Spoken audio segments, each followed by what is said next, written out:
उससे पहले मुझे आपसे नोट्स के संबंध कुछ बातें करनी है और वो भी बहुत इम्पॉर्टेंट। ओके, इस समय बीएमएस सेकेंड ईयर की यूनिवर्सिटी एग्ज़ाम्स चल रहे हैं और बहुत सारे बच्चों का मुझे डीएम्स आता है टेलीग्राम पर, इंस्टाग्राम पर या फिर व्हाट्सएप पर कि सर हमें एग्ज़ाम ओरिएंटेड नोट्स आपके परचेस करने हैं। आपको पता है मैं भी खुद एक फाइनल ईयर का स्टूडेंट हूँ, मुझे भी मेरे सब्जेक्ट्स हैं और मेरी भी पीजी की तैयारी, इसलिए मुझे ये सारे नोट्स बनाना थोड़ा सा कठिन हो रहा है। मैंने ऐसा डिसीजन लिया है कि जो भी टॉपिक मैं पढ़ाऊंगा उस टॉपिक के according means chapter by chapter मैं नोट्स को प्रोवाइड करूंगा, वो भी बहुत ही मिनिमल प्राइस में। जैसे जैसे हर एक चैप्टर के नोट्स कंप्लीट होंगे मैं उनको स्टूडेंट्स के लिए अवेलेबल कर दूंगा। इस चैनल का उद्देश्य आपको क्वांटिटी नहीं क्वालिटी प्रोवाइड करना है।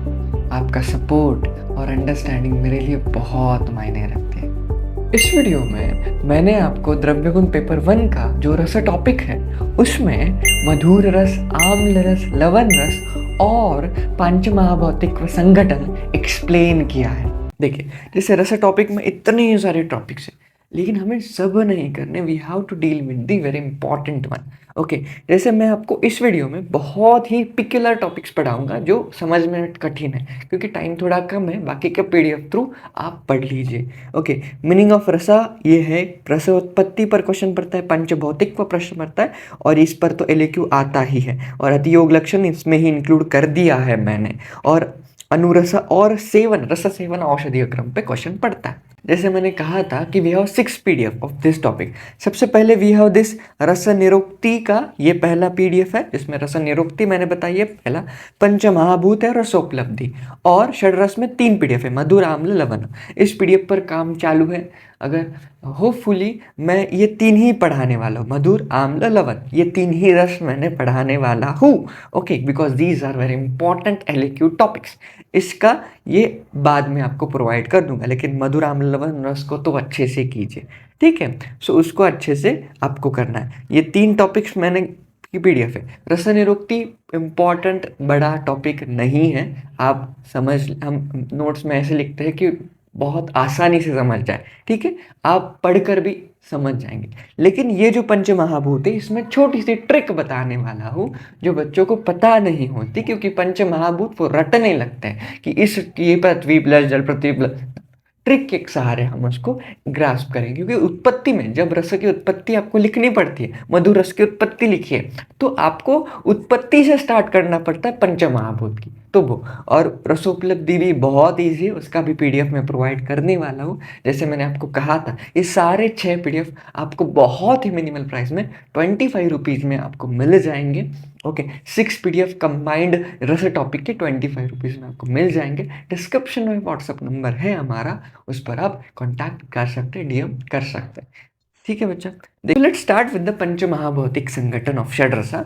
इसमें जैसे मैंने कहा था कि ट्रिक है छोटी सी, देखिए क्या ट्रिक है। आकाश महाभूत, वायु महाभूत, तेज महाभूत, जल, पृथ्वी। सबसे पहले लिख लेने की, एक पेज पर रफली लिख लेने की, आकाश, वायु, तेज, जल और पृथ्वी। मैं इसे ऐसे याद रखता हूँ। कभी कभी मुझे कंफ्यूज होता है जल पहले लिखूँ या फिर तेज पहले लिखूँ, ऐसा होता है। तो मैं क्या करता हूँ, तेज, तो तेज, ज से खत्म हुआ, ज से जल स्टार्ट, तेज मतलब अग्निमाप, और इनको नंबर कर दीजिए 1 2 3 4 और 5। यही सीक्वेंस है नंबरिंग, इसलिए मैंने कहा आकाश, वायु, तेज, जल, पृथ्वी, 1 2 3 4 5, डन। अब क्या करना है, देख, सबसे पहले रस लिख ले, मधुर, आम्ल, लवण, कटु, तिक्त, कषाय। कटु तिक्त कषाय में भी कंफ्यूजन होता है मुझे, तिक्त कटु कषाय है या फिर तिक कशु, ये मतलब मेरे को कंफ्यूज कहाँ होता है, तिक्त कटु कषाय या कटु तिक्त कषाय। तो ऐसे याद रख, के टी के, 2 के बीच में एक टी है, इसलिए कटु तिक्त कषाय। मधुर, आम्ल, लवण पाठ ही होता है, फिर कटु तिक्त कषाय, ऐसे आप याद रख सकते हैं, ठीक है। अब ट्रिक का नंबर, ये तो बहुत सिंपली है, देख 54 53 54 53 कंटिन्यूएशन में, फिर 4 3 को कंटिन्यू नहीं, 4 3, फिर 3 के बाद 2 2 1, समझा ऐसे। देख 54 53 5 4 5 3, 54 53, फिर इस 5 4 और 3 को कंबाइंड ले, 4 3 2 1, ऐसे। 5 4 5 3, इन दोनों को कंबाइंड 4 3, फिर 3 2 2 1, ऐसे। और फिर 54 53 52, टू एंड में है। और ये नंबर किसके है मास्टर, लेकिन ये यही नंबर है बच्चा। देख 5 नंबर पे कौन है यहाँ, पृथ्वी महाभूत। 4 नंबर पे कौन है, जल। तो पृथ्वी और जल से बना आपका मधुर रसा, इस तरह से। 5 नंबर पे कौन है, पृथ्वी। 2 नंबर पे वायु, पृथ्वी और वायु से बना आपका कषाय महाभूत। That's the point. इसलिए आपको नंबर बहुत इंपॉर्टेंट, ट्रिक में आपको नंबर याद है। देख 54 53, फिर से रिवाइज कर मेरे साथ। 54 53, फिर इसका 4 4 ले, 4 3 4 3 3 2 2 1, और फिर 52 53 54 53 4 3 3 2 2 1 52। दैट्स इट बच्चों। सो ये हमारा पहला टॉपिक कंप्लीट होता है जिसमें मैंने पंचभौतिक संगठन पढ़ा है। Now we have to deal with the रसाज। ये बहुत इंपॉर्टेंट, यहाँ से क्वेश्चन बनता है, यहाँ से क्वेश्चन बनेगा। रस में आपको LAQ है, 10 मार्क का 11 मार्क का सवाल है ये। रस में LAQ है, और वो LAQ आपको रस पर आता है। पंचमाद इसलिए पढ़ाया क्योंकि उसमें आपको उत्पत्ति के लिए वो लिखना पड़ता है, ठीक है। सो ये 3 रस में पढ़ाने वालों इन सिंगल शॉट, बहुत अच्छे से देखना, बहुत अच्छे से समझ लीजिएगा। Okay, let's start with the लक्षण। ओके, इसमें ये जो चार्ट है इसमें क्या है कि लक्षण है, लेकिन लक्षण 2 आचार्य के अकॉर्डिंग है। सबसे पहले चरक है और दूसरे है वाग्भट। पहले जो आचार्य है चरक, उन्होंने बताया चरक सूत्र सन 26वां अध्याय, उसका नाम है अत्रेय भद्र काव्य अध्याय। और जो वाग्भट है उन्होंने बताया है, वाग्भट के मतलब अष्टांग हृदय के सूत्र स्थान में 10वां अध्याय रसभेदी अध्याय। जैसे मैंने यहाँ लिखा भी है, ये हमारे सारे बहुत सुंदर नोट्स हैं। ओके, इस नोट्स को चैप्टर वाइज मैंने डिवाइड किया है, मतलब कंप्लीट नोट्स लाने की देरी में चैप्टर वाइज रहा, so that will be a better option for you, right. So जैसे मैंने स्टार्टिंग में कहा ही है नेट नोट्स के बारे में। ओके बच्चों, चलिए। सो ये चरक सूत्र का 26वां अध्याय अत्रेय भद्र काव्य अध्याय, उसमें एक लक्षण का श्लोक आया है, वो हम देखते हैं। मैं आपको डिटेल्ड एक्सप्लेन करता हूँ, एक एक वर्ड एक्सप्लेन करूँगा। हम श्लोक को कभी ऐसे नहीं कि चलो ये कॉन्सेप्ट है रट लिया, no, we understand on the basis of संहिता। हमारे चैनल का वही बेसिस है कि आयुर्वेद का कोई भी एस्पेक्ट हुआ वो संहिता के बेसिस पर ही सिखाया जाएगा। यही हमारा चैनल का मोटिव है, ये तो आपको पता ही है। चलिए, सो इन द चरक सूत्र 26वां अध्याय वी हैव अ श्लोका स्नेहन प्रीणन आह्लादः मार्दवैः उपलभ्यते मुखस्थौ मधुरश्चास्यः व्याप्नुवान् लिम्पति इव च। इंपॉर्टेंट श्लोक है, अगर आप लर्न करना चाहो तो कर सकते हो। कुछ कुछ बच्चे दोनों आचार्यों का लिख देते हैं, लेकिन ऐसे भी कुछ बच्चे होते हैं जो कहते हैं सर हमारा कुछ पढ़ के नहीं हुआ, हम क्या करें। आप बस एक आचार्यों का कीजिए और ये रस टॉपिक ज़रूर करना, क्योंकि रस में से एक LAQ फिक्स आता है, ठीक है। सो आप एक आचार्यों का कीजिए। अगर आपको वाग्भट पसंद है, वाग्भट का आप लर्न कीजिए। चरक कीजिए ज़्यादा है, चरक का कीजिए। बस श्लोक लर्न करना नहीं करना आपकी कैपेबिलिटी पे ऊपर है। अगर आपको इजी श्लोक है, यू कैन लर्न इट बच्चा, otherwise you can understand the concept and learn memorize only the theory part. Okay, चलिए। सबसे पहले जो मधुर रसात्मक द्रव्य होता है वो स्नेहनीय होता है, स्नेहन करता है शरीर का। प्रीणन, प्रीणन करना मतलब क्या होता है, प्रीणन मतलब धातुओं को तृप्त करना या फिर धातुओं का तर्पण करना, वो होता है आपका प्रीणन। ओके, मोस्टली वही पता है, प्रीणन मतलब तर्पण करना, धातुओं का तर्पण करना। ओके, आह्लाद कारक है, आह्लाद कारक मतलब जो शरीर में प्रसन्नता उत्पन्न करता है। मार्दवई ही, मार्दव ये जो वर्ड आया है वो मृदु इस गुण के अकॉर्डिंग आया है। मतलब क्या, जो शरीर में मार्दवता मतलब मृदुता उत्पन्न करता है, उस गुण को, उस रस को मधुर रस कहते हैं। अब ये एक बहुत इंपॉर्टेंट है, मुखस्थ मधुरस्य व्याप्नुवान लिम्पति, मतलब आँख आपके मुख के अंदर ऐसा प्रतीत होता है कुछ का पेस्ट लगा है या फिर कोई लेप लगा है, ऐसा प्रतीत होता है, लेकिन एक्चुअली में लेप नहीं होता, मधुर रस ऐसा प्रतीत कराता है। That's it. ओके, ये सारे लक्षण किसके हो गए बच्चा, अकॉर्डिंग टू चरका अत्रेय भद्र काव्य अध्याय के। अत्रेय भद्र काव्य अध्याय में सारे लक्षण आपको एक्सप्लेन किए होते हैं। That's the point, right. Okay, अब जो सेकंड लक्षण आते हैं दैट इज ऑफ रसभेदी अध्याय में। रसभेदी अध्याय में ये लक्षण आता है। देख, चरक और वाग्भट के लक्षण मोस्टली सेम है, लेकिन जो डिफरेंशिएटिंग पॉइंट है वो मैं आपको ज़्यादा एक्सप्लेन करूँगा। ओके, अब देखिए, ये जो पहली लाइन है वही चरक में एक्सप्लेन है कि मुख के अंदर मधुरस की लेप लगा ऐसा प्रतीत होता है। लेकिन यहाँ पे एक इम्पॉर्टेंट लक्षण वाग्भट बताते हैं कि इट इज अ प्रिय पिपलिका देना। मतलब क्या? पिपलिका, पिपलिका मतलब चींटियाँ, छोटी छोटी चींटियाँ। इन चींटियों को जो रस प्रिय होता है उस रस का नाम ही मधुर रस है। मतलब ये सारे लक्षण आपको किस रस में मिलेंगे? मधुर रस में मिलेंगे। So that's it. ओके बच्चों, now we start with the गुणकर्म ऑफ मधुर रसा। ओके, देखिए आपके लिए पूरी स्लाइड ब्लैंक रखी है मैंने। इस स्लाइड में कुछ नहीं है, बस श्लोक है and I am going to explain you each and word in detailed simple. Okay, हाँ, और जितने भी इंपॉर्टेंट वर्ड हैं ना इस श्लोक में, जो मैं आपको एक्सप्लेन करने वाला हूँ, सारा श्लोक करूंगा लेकिन इंपॉर्टेंट वर्ड्स आपको हाईलाइटेड मिलेंगे। चलिए let's start with the first word. देखिए यहाँ पे लिखा है तत्र मधुर रसो शरीर सात्म्यतः। मतलब क्या है कि पहला इंपॉर्टेंट गुण या फिर इसका जो कर्म है वो है शरीर सात्म्यता। इंपॉर्टेंट है शरीर सात्म्यता। मेरे साथ लिखिए बच्चा। ओके, कभी भी कोई वीडियो लेक्चर आप देख रहे हो, so make sure you take your pen and pencil and the notebook, क्योंकि जो आपका टीचर आपके इस वीडियो पर लिख रहा है you have to write it, because when you listening you are going to only listen listen listen, फिर आप भूल जाते नो। एक काम करना, हमेशा दो सेंसेस एक्टिव रखना जब भी आप वीडियो लेक्चर देख रहे हो। पहला सेंसेस कि आप देख रहे हो तो अंडरस्टैंड कर रहे हो, and second senses you are writing like this, क्योंकि लिखा हुआ याद आता है। राइट, चलिए सबसे पहले कि जो मधुर रस है वो शरीर के लिए बहुत ज़्यादा साथ में होता है, ये एक है। ओके, इसका भी बाद में बताऊंगा इसका क्या एस्पेक्ट। ओके, इसको ना मोस्टली वाग्भट ने और एक वर्ड में कहा है, जैसे जैसे स्तरक बताते हैं कि शरीर साथ में आता मधुर रसा, वैसे वाग्भट बताते हैं आजन्म साथ में आता। क्या बताते हैं वाग्भट? आजन्म साथ में था। व्हाट इज एक्चुअली आजन्म साथ में था? देख, आ मतलब क्या?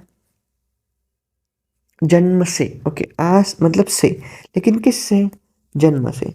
मतलब जन्म से जो रस साथ में होता है उस रस को मधुर रस कहते हैं। साथ में मतलब क्या? देखिए, कोई भी बच्चा जब जन्म लेता है, कोई बच्चा जब जन्म लेता है, जन्म लेते ही जन्म के बाद वो सबसे पहले क्या ग्रहण करता है?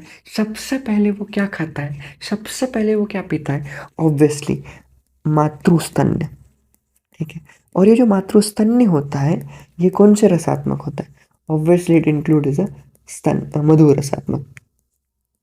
इसलिए मतलब हम जन्म से ही पहला जो द्रव्य, पहला जो घटक पान करते हैं, पहला जो घटक खाते हैं वो भी मधुर रसात्मक होता है। इसलिए वो हमारे शरीर को बहुत ज़्यादा साथ में है, कोई हानि करता नहीं है। उसी के साथ देखिए, रुधिर मांस मेद अस्थि मज्जा शुक्र अभिवर्धनम, मतलब ये जो सात ही धातु है इनकी वृद्धि करता है। ठीक है, आयुष्य है, आयुष्यों की वृद्धि करता है। षड प्रसादनों, ये भी बहुत इंपॉर्टेंट वर्ड है। इसका मतलब क्या है? देखिए, षड इंद्रिय, षड इंद्रिया मतलब क्या? छह इंद्रिया। अब छह इंद्रिया कौन सी होती है? पंच ज्ञानेंद्रिया एंड मना, ऐसे मिला के कितने हो गए? छः। सो दीज आर एक्चुअली छह इंद्रिया। अब ये जो छह इंद्रिया है, मतलब छह इंद्रिया है, इनको प्रसादन करता है। प्रसादनो, प्रसादन करना मतलब उनको खुश रखना, उनको ज्यादा प्रिय होता है। छह ही इंद्रियों को जो प्रिय रस है वो हमारा मधुर रस है। ठीक है, उसके बाद एक श्लोक लाइन आती, बल वर्ण करहा। बल वर्ण करहा मतलब बल और वर्ण, वर्ण मतलब तेज, कांति बढ़ाता है। अगर आपने मधुर रस का, योग्य मधुर रस का सेवन कर लिया तो वर्ण करा, वर्ण की वृद्धि होना मतलब आपके शरीर की जो वर्ण है उसमें तेज बढ़ जाना, उसकी कांति की वृद्धि होना, दैट्स द पॉइंट। ओके, बहुत इंपॉर्टेंट लाइन है नेक्स्ट की। पित्त मतलब पित्त दोष या फिर पित्त। फिर उसके बाद विष, मारुत वायु, इनका क्षमन करता है। घ्न लगा है नीचे, मतलब पित्त, विष और मारुत को क्षमन करेगा। तृष्णा और दाह इनका प्रशमन करेगा, ये भी बात है। सो हमें तीन उसके दोष के अकॉर्डिंग हमें पता चल गए। हम इधर लिख देते साइड में कि ये नोट्स में आने ही चाहिए कि इन किसका किसका शमन करता है ये। So we have to very much prepared about this कि क्षमन किसका किसका करता है। देखिए, सबसे पहले ये पित्त का शमन करता है। उसके बाद ये विषय का शमन करता है। उसके बाद ये वात का शमन करता है, मतलब पित्त और वात को कम करेगा लेकिन कफ को बढ़ाएगा। दैट्स द पॉइंट इम्पॉर्टेंट, क्योंकि जब इसका अतियोग हो जाता है सबसे पहले बढ़ते हैं श्लेष्मज व्याधि। ये बात आपको याद रखनी है कि 3 दोषों में 2 दोषों को कम करता है, एक दोष की वृद्धि करता है। वात और पित्त को कम करेगा, कफ को बढ़ाएगा। ठीक है, ये एक हमें बात है। ठीक है, उसके बाद दाह और तृष्णा, दाह तृष्णा प्रशमना, ये एक बात है यहाँ पे कि दाह तृष्णा इनको क्षमन करता है। ऑब्वियसली कभी भी देखिए, अगर आपको प्यास लगी ना, एक चॉकलेट खा लीजिए, आपकी तृष्णा शांत हो जाएगी। प्यास लगती है, थोड़ा सा चॉकलेट खा लीजिए, थोड़ा सा कुछ चॉकलेट खा लीजिए, आपकी तृष्णा जल्दी ही शांत हो जाएगी। क्योंकि इसको संस्कृत में इसके वर्ड में बताया गया, इट इज दाह तृष्णा प्रशमना। हाँ, ठीक है। उसके बाद इसको कहते हैं केशः। What is केशः? केशः मतलब जो केश के लिए हितकारक है, केश को बढ़ाता है ज्यादातर स्त्रियों में। ओके, कंठो है, कंठ के लिए हितकारक। मोस्टली जो टीचर्स होते हैं, मैंने तो मेरे समय में देखा है, हमारे जो टीचर जो पढ़ाने आते थे उन्होंने बहुत लेक्चर्स लिए होते हैं पहले। ठीक है, क्लासेस हमारा लेट हुआ तो वो जो चॉकलेट खा ले, मोस्टली फीमेल चॉकलेट खाते थे तो उनका कंठ अच्छा हो जाता है उसकी वजह से, मतलब कंठ के लिए हितकारक है मधुरसात। बल्ले होता है, बल प्रदान करता है। प्रीणन होना, देखिए प्रीणन मतलब क्या, यहाँ लिखा है कि प्रीणन करना मतलब क्या। ये आपको कहाँ मिलेगा इसका मीनिंग? इसका मीनिंग आपको मिलेगा चक्रपाणी की टीका में। तो प्रीणन करना मतलब धातुओं को तृप्त करना।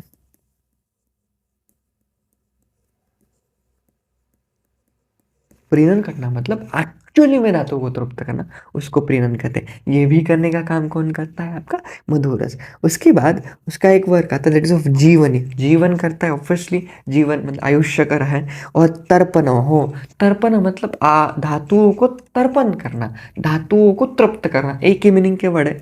ब्रहणीय, देख ब्रहण का बहुत सुंदर मीनिंग आपको चक्रपाणी की टीका में मिलता है। मुझे बहुत सुंदर लगा और मुझे उससे भी बहुत अच्छी बात सीखने मिली जब मैं इसकी पढ़ाई कर रहा था। मतलब अभी जब आपके नोट्स बनाने थे तो मुझे पता चला, ये बात मुझे भी नहीं पता थी, कि जो ब्रहण गुण होता है एक्चुअली इट इज़ अ गुण ऑफ मधुर रसा, राइट। ओके, सो ये जो ब्रहण गुण है ना बच्चा, ये एक्चुअली में कहते हैं कि ब्रहण इट इज़ अ पोषण करना, लेकिन चक्रपाणी इसको अलग वे में बताते हैं कि जो एक बहुत इंपॉर्टेंट और बहुत अच्छा कॉन्सेप्चुअल वे है।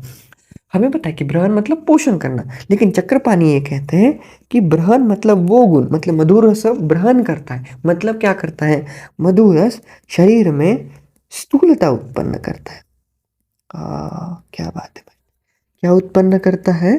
स्थूलता उत्पन्न करता है। जैसे ही शरीर में स्थूलता उत्पन्न हो जाएगी, शरीर में ब्रहण ये गुण ज्यादा आ जाएगा, क्योंकि शरीर में स्थूलता आ जाना मतलब शरीर में ब्रहण होना, ये एक बात यहाँ पे बताई गई है। फिर उसके बाद स्थैर्य कहा, स्थैर्य कहा तो शरीर में स्थिरता उत्पन्न करने वाला होता है।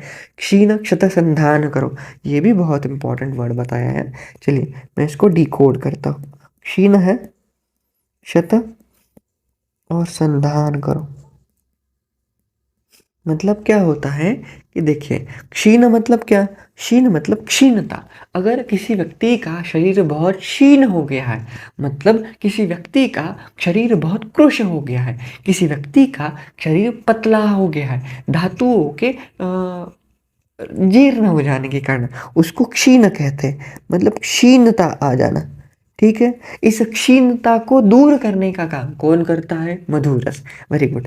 अब क्षत है, क्षत, क्षत मतलब टूटना। ओके, ऐसे याद रखिए, क्षत मतलब टूटना। ओके, अब समझो फॉर एग्जांपल ऐसे समझिए कि अगर हड्डी टूट गई है, okay there is a fracture in the bone, हड्डी टूट गई है, हड्डी का संधान करना, संधान करना मतलब जॉइंट करना। अगर हड्डियों को जल्दी ही जोड़ना है तो वो करने का काम ज्यादातर मधुरस प्रायः करता है। इसलिए जो भी जिनका भी फ्रैक्चर हुआ है उनको एडवाइस होती है मोस्टली कि मधुर रसात्मक द्रव्यों का उनके आहार में ज़्यादा इस्तेमाल होता है, क्योंकि वो क्षीण शत संधान करो।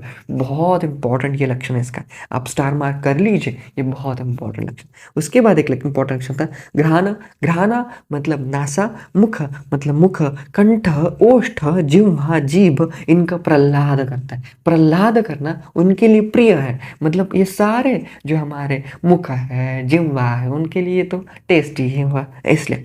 ओके, उसके बाद दाह मूर्छों को क्षमन करता है। उसके बाद ये एक इंपॉर्टेंट लक्षण है यहाँ पे कि शतपथ पिपीलिका इष्टतमा, ये एक बहुत इंपॉर्टेंट लक्षण बताया। क्या है लक्षण? इष्टतमा। इष्टतमा मतलब प्रिय, प्रिय होना। अब तूने बताया मास्टर, तू बोलेगा मास्टर लेकिन वाग्भट तो बताते हैं शतपथ पिपीलिका नाम प्रिय। शतपथ क्या वही है, पिपीलिका को ही चरक ने विशेषण देके कहा 6 पैरों वाली, इसलिए शतपथ पिपीलिका नाम। ओके उनके लिए प्रिय जो होता है वो जो रस है वो स्निग्ध, गुणात्मक, शीत और गुरु होता है। तो हमें गुण मिल गए। यस, दैट्स द, ये हमारे गुण है। कौन से गुण? स्निग्ध है, गुरु है और शीत है, ये सारे गुण हैं हमारे। राइट, सो देखिए मैं गुण को लिख देता हूं, स्निग्ध, शीत और गुरु। राइट, ये तो हमने देख लिया, ये सारे गुणात्मक है, इसलिए ये 3 इंपॉर्टेंट है, स्निग्ध गुरु, स्निग्ध गुण, शीत गुण और गुरु गुण, क्योंकि 3 गुणात्मक है, बाकी के सारे कर्म है। दैट्स द पॉइंट बच्चा। ओके, एंड ये जो इधर से स्टार्ट होते हैं, ये स से लेकर आपको विकारान उपजयति, ये सारे अतियोग है। ये सारे आपने गुणकर्म देखिए, उसके बाद अतियोग का समास आता है। एक बार पढ़ लीजिए, लेकिन मैं कुछ इंपॉर्टेंट बताता हूँ, उतने ही याद रखिए। जैसे यहाँ पे ये देखिए, यहाँ पे लिखा है मांसाभिवृद्धि, कंठयो मांसाभिवृद्धि। क्या हो जाता है अगर मधुर रस का ज़्यादा सेवन कर लिया तो शरीर के अंदर मांस की अभिवृद्धि, मांस धातु की वृद्धि हो जाती है। उसकी वजह से क्लेद का भी वहाँ पे संचय होता है, क्लेद का संचय होगा तो कृमि लगने की शक्यता होती है। सो इसलिए मांस अभिवृद्धि, ये एक इंपॉर्टेंट लक्षण बताया है अतियोग का आपके मधुर रस के। ठीक है, अतियोग के लक्षण में मैं लिखता हूँ, इंपॉर्टेंट लिख देता हूँ, मांस अभिवृद्धि। ओके, मांस की अभिवृद्धि। उसके बाद लिखता हूँ, देखिए इंपॉर्टेंट लक्षण है आस्य माधुर्यम, ये तो आपको पता है कि मुख में ज्यादा मधुरता आ जाना। ये भी क्या है? ये भी एक अतियोग का लक्षण है। उसके बाद देखिए यहाँ पे वमथु बताया है, ये शवथु नहीं है, वमथु है। वमथ होना मतलब वोमिट। ओके, वमथु मतलब क्या हो जाता है, कभी कभी रुल्लास आकर ज्यादा वमन निकल जाता है, वो मधुर रसात्मक की वजह से, अगर मधुर रस का अतियोग हो गया है। और ये इंपॉर्टेंट लक्षण है, मैंने जो रेड स्टार मार्क किया है, दैट इज संज्ञा स्वर प्रनाशः। संज्ञा मतलब चेता, स्वर आपका आवाज, उनका नाश हो जाना, ये भी हो सकता है। ठीक है, और यहाँ पे एक इम्पॉर्टेंट है, बस ये अंडरलाइन कर लीजिए, मैं यहाँ पे मार्क कर देता हूँ, कफजान विकारान उपजायति, मतलब अगर ज़्यादा ही मधुर रस का आपने सेवन कर लिया, ज़्यादा ही मधुर रस का पान कर लिया, ज़्यादा ही मधुर रस खा लिया, तो आपके शरीर में कफज व्याधियाँ उत्पन्न हो जाएंगी। कौन सी व्याधियाँ? कफज व्याधियाँ, लिखा भी यहाँ पे सारे कफज व्याधि है। ये गलगंड है, माला है, श्रीपद है, गलशोफ है, बस्ती है, धमनी, गले, पोलोइपा, ये सारे। ठीक है, so that's all for our गुणकर्म ऑफ द मधुरसा, अतियोग ऑफ मधुरसा। देखिए ये हमारे बहुत सुंदर नोट्स है, इस प्रकार है। ओके, मैंने आपको कंप्लीट ब्लैंक स्लाइड पर पढ़ाया था, उस प्रकार है ये वाला। ये भी ना आपका गुणकर्म का श्लोक है, लेकिन अकॉर्डिंग टू सेकंड संदर्भ आता। Okay, it is according to second संदर्भ we have taken Ashtanga Hridaya सूत्र स्थान 10 पद। जैसे मैंने कहा था कि आपको जो सचार्यों का लर्न करना है आप कीजिए, लेकिन मेरा कर्तव्य, मेरा ये है कि मैं आपको दोनों आचार्य का पढ़ाऊँ, चरक भी और वाग्भट की। आपको जो इजी लगे आप उसका पिकअप कर लीजिए, लेकिन इजीली ग्रास्प होगा। लेकिन एक बार सुना होगा ना तो आप लिख पाओगे। चलो ठीक है, आचार्य ये अष्टांग हृदय 10वां अध्याय कौन सा है? रसभेदी अध्याय। इस अध्याय का ये श्लोक है। मोस्टली इसी अध्याय का आपको स्कंद भी आएगा, मतलब मधुर स्कंद जो है इसी अध्याय के एस्पेक्ट के, और जो रसकर्म उपवाद है उसका श्लोक भी इसी अध्याय से। ठीक है, यह भी आपको याद रखना। आ जन्म साथ में कुरुते, जैसे मैंने एक्सप्लेन किया था कि आ जन्म साथ में कुरुते क्या होता है कि जन्म से ही साथ में हो जाना, जैसे माता का दुग्ध, राइट। धातुनाम प्रबलम बलम, वेरी इंपॉर्टेंट, धातुओं को प्रबल कराता है मधु रस, ठीक है। बाल मतलब बच्चों में, वृद्ध व्यक्ति, शत हुए हैं, क्षीण हुए हैं व्यक्ति में, वर्ण, केश, इंद्रिय, ओज, साम, मतलब इन सारे व्यक्तियों में हितकर, उसी के साथ वर्ण के लिए हितकारक है, केश के लिए हितकारक है, इंद्रियों के लिए हितकारक है, और ओज, ओज के लिए भी हितकारक है। ये इंपॉर्टेंट लाइन्स थी और ये कुछ इंपॉर्टेंट एस्पेक्ट्स थे, ठीक है। बाकी का तो आपको पता ही है। इसमें और एक इंपॉर्टेंट बात आती जो मैंने चरक में बताई है आपको, पित्त, अनिल और विष। देखिए ये किसका शमन करता है या फिर किसको खत्म करता है? पित्त, वात और विष, इनको मारक है या फिर इनको क्षमन करता है। यही तीन चीजें हमने चरक में देखी थी, यश मास्टर हमने देखी थी। सो ये तीन चीजें हैं, पित्त, वात, विष। ये पहला एस्पेक्ट है जहाँ पे चरक और वाग्भट डिफ्रेंशिएट नहीं हुए, नहीं तो हर आचार्य दूसरे आचार्यों से कुछ अलग ही बताता है, यहाँ पे उन्होंने सेम बताया, ठीक है। और हाँ, यहाँ पे भी देखा, मैंने बोला था अच्छा अलग बताया इसने अलग, क्या अलग बताया? अतियोग में जैसे मैंने बताया था कि चरक बताता है कि अगर मधु रस के ज़्यादा सेवन कर लिया, आपने मधु रसात्मक द्रव्यों का अति सेवन कर लिया, तो क्या होगा? उसकी वजह से कफज व्याधियों की उत्पत्ति होगी। कौन सी व्याधियाँ? कफज व्याधियाँ की, कफज व्याधियों की उत्पत्ति हो जाती है। लेकिन वाग्भट आपको ये बताते हैं कि आपको कफज व्याधियों की तो उत्पत्ति है होती है, लेकिन कफज के साथ मेद भी कुपित हो जाता है या फिर मेद भी दूषित हो जाता है। फिर कफज और मेद से जो भी बनता है उससे दूषित व्याधियों की उत्पत्ति होती है। ये कौन बताता है आपको? ये वाग्भट बताता है, उनके श्लोक में लिखा भी है बच्चा। देखिए, कुरुते अति उपयोग है ना, अति उपयोग ज्यादा अगर इसके सेवन कर लिए तो मेद, श्लेष्मजान, मेद और कफ प्रधान व्याधियां उत्पन्न हो जाती है। इसमें स्थौल्य है, अग्निसाद है, संन्यास है, मेह, गंडार, बुदा के। यहाँ पे एक बात भूलने वाली होती है, संन्यास। हमें एमसीक्यू पूछा जाता है मोस्टली कि संन्यास ये किस रस के अतियोग में गया है, या फिर निम्न में से किस व्याधि ये मधु रस के अतियोग में आई है। तो ये इंपॉर्टेंट है। आप मुझे एक सजेशन दीजिए, क्या मुझे एमसीक्यू की क्वेश्चन बैंक बनानी चाहिए? क्या I will love to create that question bank जिसमें एमसीक्यू होंगे और most expected most likely questions होंगे एमसीक्यू। क्योंकि कुछ बच्चों का मुझे मैसेज आया था कि सर हमें एमसीक्यू का प्रोवाइड कीजिए, इसलिए मैं पूछ रहा था आपको। जो भी आपका कमेंट होगा ना इसका बारे में, let me know in the comment section बच्चा, right. Okay, now we have, ये तो हमने देख लिया। ओके, नाउ वी हैव रसकर्मोपद। ये भी बहुत इंपॉर्टेंट होता है। जैसे मैंने कहा था, इसका रेफरेंस आपको कहाँ मिलता है? You get in reference in the अष्टांग हृदय सूत्र स्थान 10वां रस भेदीय अध्याय। चलिए, हमारा ये श्लोक क्या कहता है? मधुर श्लेष्मलम प्रायम, मतलब क्या मास्टर? बताता क्या होता है ना, आपका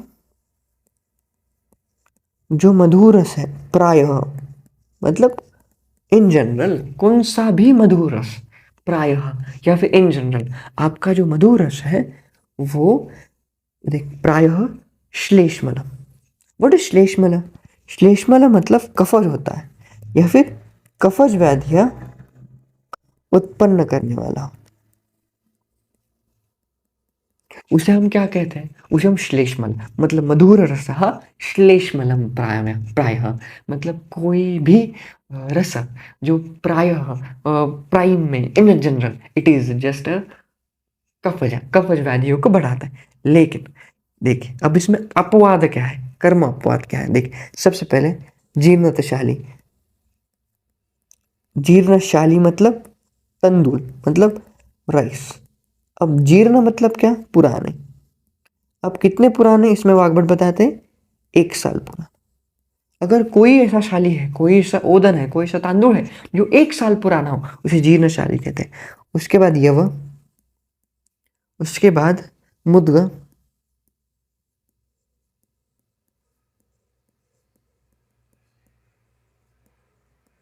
गोधूम, क्षौद्र और सीता। सीता मतलब खड़ी साग, और एक है जांगलम निषाद, जांगल मतलब जंगल मांस। ये जो सारे द्रव्य है बच्चा, जो मैंने लिखे हैं ब्लू पेन से, देखिए सबसे पहले जीर्णशाली, फिर उसके बाद यव है, फिर उसके बाद मुद्ग है, गोधूम है, फिर उसके बाद शौद्र आती, सीता आती और जंगल मांस आता। ये सारे द्रव्य कफ को बढ़ाते नहीं हैं। ये यहाँ पे अपवाद है कि इतने जो द्रव्य हमने देखे ये कफ को बढ़ाएंगे नहीं, कफ को बढ़ाएंगे नहीं, इट विल डिक्रीज द कफ, मतलब कफ को बढ़ाते नहीं है। जैसे आपको पता है इन सारों में मधुर रस होता है, लेकिन हमें तो पता है ना मधुर रस प्रायः श्लेष्मल होता है, तो इनका कर्म ये है कि ये कफ को बढ़ाने चाहिए, लेकिन ये कफ को बढ़ाते हैं क्या? नहीं, ये कफ को बढ़ाते नहीं है। तो दैट इज द पॉइंट। शर्करा, सीता पता है आपको, सीता मतलब शर्करा, मोस्टली सीता मतलब शर्करा नहीं, सीता मतलब खड़ी साकर, जो हम खड़ी साकर पता है वो वाली, वो कफ को बढ़ाती नहीं है। क्षौद्र मतलब मधु, कफ को बढ़ाता नहीं है। सो ये उसका कृतकर्म अपवाद हो गया। ना नाउ वी हैव मधुस्कंदा। आपको पता है स्कंद का बहुत बड़ा श्लोक होता है, मैं आपको दिखाऊंगा आगे मधुर स्कंद का श्लोक होता है, लेकिन मैं कुछ आपको मधुरगण के द्रव्य बताऊंगा ट्रिक के अकॉर्डिंग, आप उसे याद रख सकते हो।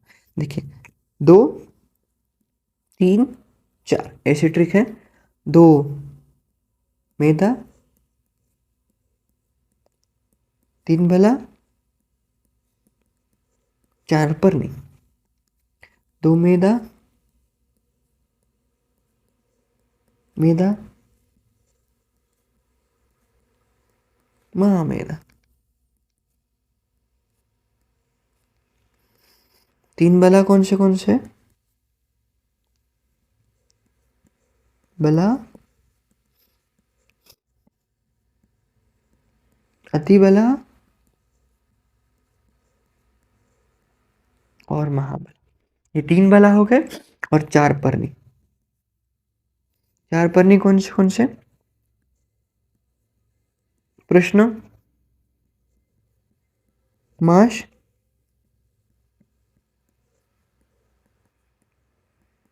मुद्ग और शाली। ये जो है ये सारे द्रव्य मधुर स्कंदात्मक है। मतलब इस ट्रिक के सहारे आप याद रख सकते हो कि इन सारे द्रव्यों में मधुर रस का प्राधान्य है। तो ये एक बात है, इसलिए इन द्रव्यों का समावेश मैंने मधुर गण में कर दिया, और ट्रिक के सहारे उनको सेपरेट करके आपको सामने एक्सप्लेन कर रहा हूँ। 2 3 4, 2 मैदा, 3 बला और 4 प्रनी। ओके, इसके व्यतिरिक्त आप कहेंगे मास्टर इतने ही द्रव्य है कि नहीं बच्चा, ये पूरा मधुरगण का श्लोक है या फिर मधुर स्कंद का श्लोक है, जो भी रसभेदी अध्याय से आया हो। इसलिए आप एक तो इस पूरे श्लोक को पढ़ सकते हो, या फिर मैंने जिस ट्रिक के सहारे आपको कुछ द्रव्य बताए उनको याद रख सकते हो। So you can check out both aspect बच्चा, राइट। सो इस तरह से हमारा मधुर रस कंप्लीट हुआ। मैंने मधुर रस को पूरे ये जो हमारे पॉइंट्स में 7 पॉइंट्स में एक्सप्लेन कर दिया है। ओके, और इट्स नोट्स में हमने हमारे कुछ शॉर्ट नोट्स भी इंक्लूड कर दिए हैं, so you can check out that short notes as well. ये शॉर्ट नोट मैंने तब बनाए थे जब मैं खुद से सेकेंड ईयर की यूनिवर्सिटी का प्रिपरेशन कर रहा था।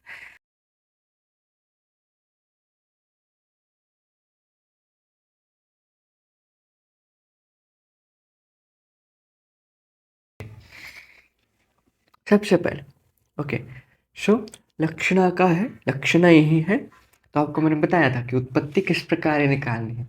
महाभूत के प्राधान्य से उत्पत्ति आपको निकालनी है, जो मैंने पंच महाभूत टॉपिक में पढ़ा दिया है। चलिए, now we have to deal with the लक्षणस ऑफ द आम्ल रस। देखिए क्या होता है कि आम्ल रस के लक्षण हमें देखने हैं।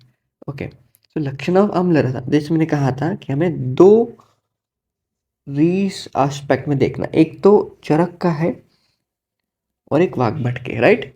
सो चरक का हमें जो देखना है, this is according to Charak सूत्र स्थान 26वां अध्याय, अत्रेय भद्रकाव्य अध्याय। And the second important aspect of your Vagbhata, कि वाग्भट का हमें देखना है, दिस इज अष्टांग हृदय सूत्र स्थान 10वां अध्याय, रसभेदीय अध्याय। ओके, सो ये 2 इंपॉर्टेंट अध्याय है जिसके हमें रेफरेंस है, जिसको आपको लिखने हैं कि ये इनका रेफरेंस आया है। चलिए, तो जो पहला अध्याय है यहाँ पे, जो पहला रेफरेंस मैं यहाँ पे लूंगा, so that is of your Charak का। यहाँ पे लिखा भी चरक सूत्र सन 26 स्वाध्याय। चलिए एक एक वर्ड को डिकोड करते हैं और आगे बढ़ते हैं। चलिए सबसे पहले लक्षण में आम्ल रस के कहते हैं दंत हर्षात। ऑब्वियसली दंत का हर्ष हो जाना। दंत हर्ष मतलब दांतों में झंझनाहट, या फिर we called it as a दांतों में ऐसे ठन ठननी, उसे झंझनाहट कहते हैं, वो दंत हर्ष है। और उसके बाद मुख से स्त्राव है। मुख के स्त्राव को हम लाला स्त्राव भी कहते हैं। ठीक है, यस। थर्ड स्वेदनाद। स्वेदनाद मतलब क्या? स्वेद का मतलब स्वेद का प्रवर्तन हो जाना, ये भी इसका लक्षण बताया है। जो घाम ज्यादा आता है, स्वेद ज्यादा आता है। और यहाँ पे एक वर्ड है, वी कॉल्ड इट मुख बाधनात्। क्या है इस वर्ड? मुख बाधन। अब इसका मीनिंग क्या है देखते हैं। मुख बाधन करना, what do you mean by मुख बाधन? देख बच्चा, ये जो लक्षण है ना मुख बाधनात्, ये दोनों ने बताया, मतलब चरक ने भी बताया है, वाग्भट ने भी बताया। चरक ने इसको मुख बाधनात् कहा है, वाग्भट ने इसको प्रक्षालयते मुखम कहा गया है। क्या है? मुख का बाधन मतलब मुख का बोधन हो जाना। मुख का बोधन होना मतलब मुख की शुद्धि होना। क्या होना? मुख की शुद्धि होना। क्या होता है जब भी कोई आप आम्ल रसात्मक चीज खाते हो, आम्ल रसात्मक गोष्ठ खाने के बाद आपके मुख में लालास्त्राव सिक्रेट हो जाते हैं। All this salivas are get secreted in your mouth, right? So लालास्त्राव का स्त्राव हो जाने, लाला का स्त्राव हो जाने के बाद आपके संपूर्ण मुख के अंदर शुद्धि हो जाती है, इसलिए उसे मुख बाधनात् कहा गया। ठीक है। विदाहाच आस्य कंठम। देखिए, कंठ और मुख का दाह उत्पन्न होता है। ठीक है, वही बताया। और ये भी बहुत इंपॉर्टेंट है, प्राशय ही आम्लम रसम वदयत। प्राशय ही, इसका मतलब क्या है? पहले लास्ट वर्ड का समझते हैं। आम्लम रसम वदयत मतलब क्या? आम्ल रस को जानना चाहिए, या फिर आम्ल रस का ज्ञान होता है।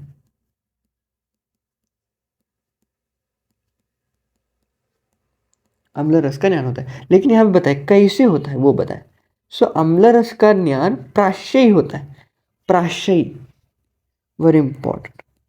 प्राश्ययी मतलब क्या? प्राश्य, यह है प्राश्य से।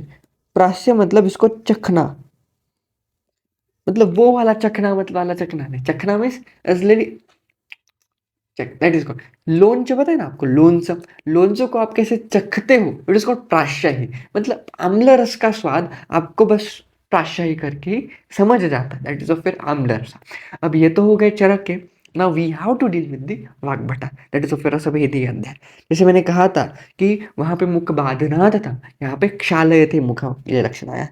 सेम है, मीनिंग तो सेम है दोनों का, बस अलग अलग कॉन्टेक्स्ट में है। ठीक है, देखिए क्षालयते मुखम, क्या कहा है वाग्भट ने? क्षालयते मुखम मतलब मुख में स्त्राव सीक्रेट होना। अब जैसे ही मुख में स्त्राव होता है, जैसे ही मुख में स्त्राव सीक्रेट हुआ, मुख की शुद्धि हो जाती है, वही कहा।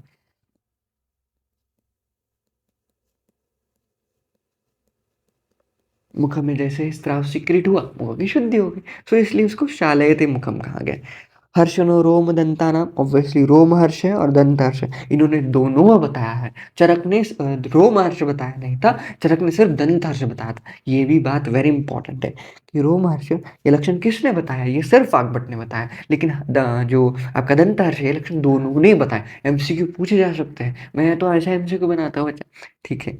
अक्षी भ्रुव निकोचन, वेरी इंपॉर्टेंट है, ये तो बहुत इंपॉर्टेंट है। कोई भी अम्बट चीज का ऐसे लक्षण हो जाते थे। मीन्स आपकी जो भ्रू है, मतलब your eyebrows and your eyes get निकोचनम, गेट दिस संकोच, means they get become the contract like this. Okay, so आंखों का और जो आपके आई ये है आईब्रोज है, वो कॉन्ट्रैक्ट कर जाते हैं ड्यू टू दैट रसा, अम्ल रसा। So this is of your लक्षणाज ऑफ रसा। ओके, अब देखते हैं वेरी इंपॉर्टेंट पॉइंट, गुणन कर्मा। गुण कर्मा दोनों के एस्पेक्ट से देखेंगे। सबसे पहले हम देखेंगे ये वाला श्लोक, इसका रेफरेंस यहाँ पे नहीं लिखा। चलिए, आप आपका पहला कर्म ये बनता है कि आपको इसका रेफरेंस लिखना है। सो वेरी इंपॉर्टेंट संदर्भ लिखना है कि इसका संदर्भ आता है चरक, सिद्धिष्टान, 26वां अध्याय, अत्रेय, भद्रकाव्य अध्याय।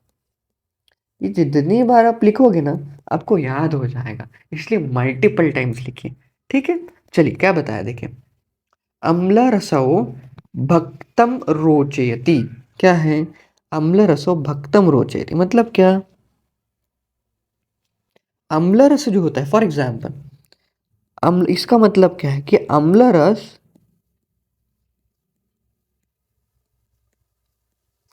भोजन प्रति इच्छा प्लस रुचि उत्पन्न करता है। अम्लरस होता है जो भोजन के प्रति क्या करता है, इच्छा और रुचि उत्पन्न करने वाला जो होता है वो आम्लरस होता है। ठीक है, ये बात बहुत इंपॉर्टेंट है कि अगर आम्लरस है तो आम्लरस भोजन के प्रति और रुचि उत्पन्न करता है, इसलिए उसे कहा है कि अम्ल रसो भक्तम रोचयति। भक्तम मतलब खाने के प्रति इच्छा रुचि उत्पन्न करता है। फिर उसके बाद अग्नि को दीप्त करता है अम्ल रस, बहुत इंपॉर्टेंट है। अगर किसी व्यक्ति की अग्नि दीप्त, अग्नि मंद है, तो अग्नि को दीपन करने का काम भी आपका ये आम्ल रस करेगा। कोई भी अम्बट चीज खा लीजिए, so that will be leads to a very डिप्तता ऑफ अग्नि। देह ब्रहति, मैंने मधुर रस रस पढ़ाते वक्त बताया था कि शरीर का ब्रहण करना मतलब शरीर में स्थूलता उत्पन्न करने का कार्य होता है। वेरी इंपॉर्टेंट एस्पेक्ट है कि ब्रहण मतलब शरीर में स्थूलता उत्पन्न करना, वो आपका आम्ल रस करता है। ऊर्जयति, मधुर रस भी ब्रहण करता है, राइट। मनोबोधयति, मन का बोधन करता है मतलब शुद्धि करना मन के। ठीक है, इंद्रियों को दृढ़ करता है। ठीक है, बल का वर्धन करता है, वात का अनुलोमन करता है। क्या होता है, कभी कभी वात मूढ़ हो जाता है। ओके, मूढ़ होना मतलब अपने प्राकृत गति से हट जाना, उसे मूढ़वात कहते हैं। और उस मूढ़वात को अपने प्राकृत मार्ग पर ले आने का काम मतलब वात का अनुलोमन होता है, वो करता है आपका आम्ल। हृदयम तर्पयति, हृदय का तर्पण करना, हृदय को तृप्त करना, दैट्स द पॉइंट। और आस्यम स्त्रावयति, मुख से स्त्राव लाना। ऑब्वियसली थिंक अबाउट चिंचा, सिंपल है। मैं आपको बताता हूँ, आप ऐसे थिंक कीजिए कि मैं आपके सामने मैं एक कच्ची कैरी खा रहा हूँ, उस पर मैंने मीठ छिड़का है और उस पर बहुत छोटो छोटो I sprinkled a little amount of a pinch of तिखट and a pinch of salt. आपके मुंह में पानी आ जाएगा। या फिर ऐसा सोचिए, मैंने चिंच तोड़ी है, उसके शेल निकाल दिए, उसको पानी में धो लिया है और मैंने एक सारन तैयार किया है जिसमें मीठ है, तिखट है, नींबू है और इसको मिला के आपको दिया है। सो दैट इज, इसका ख्याल भी आपको क्या कर देता है, मुख में स्त्राव सिक्रेट करा देता है। और भुक्तम अपकर्षयति, ये भी बहुत इंपॉर्टेंट है, मैंने इसको लाइन किया है। इसका मतलब समझते नहीं इजीली, लेकिन मैं आपको बताता हूँ। भुक्तम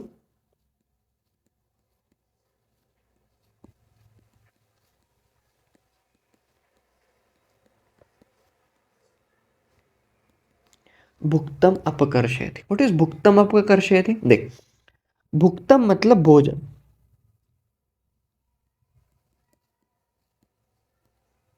भुक्तम मतलब क्या, भोजन।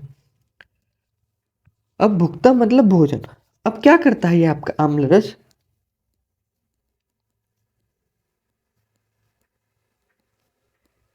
ये जो आम्ल रस होता है ये भोजन को खींच कर आमाशय में लाता है। मतलब फॉर एग्जाम्पल ये है आपकी आमाशय, आपने अन्न खा लिया। अब देखिए, अन्न खा लिया आपने, आम्ल रस है, तो आम्ल रस ना भुक्तम अपकर्षयति, अपकर्षण मतलब उसको खींच कर किधर लाता है, आमाशय में। हाँ, इसलिए अपकर्षण कहते हैं, इसे खींच कर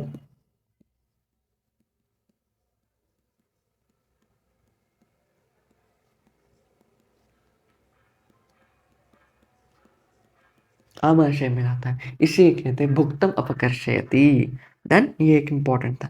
फिर क्लेदयति, क्लेदयति मतलब क्लेदन करना, क्लेद करना मतलब स्त्राव सिक्रेट करना, वही पॉइंट है। ओके, प्रीणयति और लघु उष्ण स्निग्ध, इसके 3 गुण बताए गए। क्या है इंपॉर्टेंट गुण मिलके हमें, लघु है, उष्ण है और स्निग्ध गुणात्मक। तीन वेरी इंपॉर्टेंट गुण हमें मिल जाते हैं। लघु है, उष्ण है और स्निग्ध गुणात्मक जो होती है वो आपकी आम्ल है, क्योंकि ये उष्ण है ना इसलिए आम्ल वेरी इंपॉर्टेंट। ओके, आपने मधुर के बारे में पढ़ा था, उसमें स्निग्ध था, फिर शीत था, मधुर उष्ण नहीं था। तो ये एक बात यहाँ पे सेपरेट करने वाली होती है, ध्यान रखिएगा। ठीक है। स एवह गुण अपि एक एव अत्यर्थम उपयुज्यमानो। अगर इस आम्ल रस का ज्यादा उपयोग कर लिया, मतलब अतियोग, इधर से अतियोग स्टार्ट हो गया, अगर आम्ल रस का ज्यादा सेवन कर लिया तो क्या होता है? सबसे पहले दंतान हर्षयति, दांतों का हर्षण हो जाना, दंत हर्ष खटखट ज्यादा होता है। तर्शयति, अब देखिए मैं यहां से लिखता हूं क्या होता है। ठीक है, सबसे पहले तर्शयति।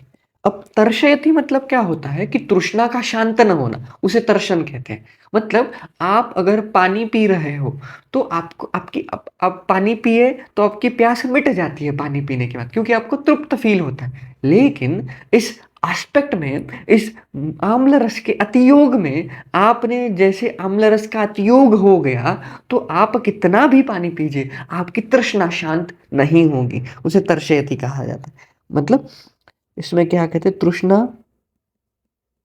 शांत नहीं होती, उसे तर्शयति कहा गया। उसके बाद सम्मेलयति, सम्मिलयति अक्षिणी, वही कहा गया, सम्मिलयति अक्षिणी।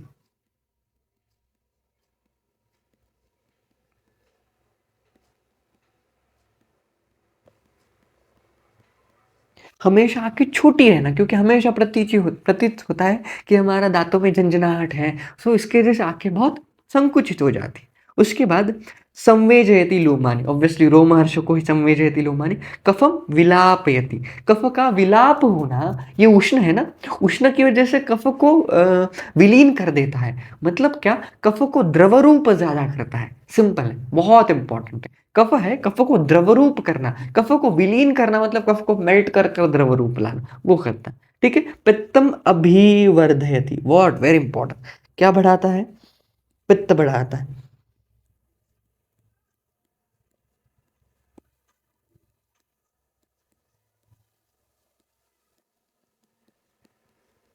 पित्त बढ़ाता है, ये एक इंपॉर्टेंट है।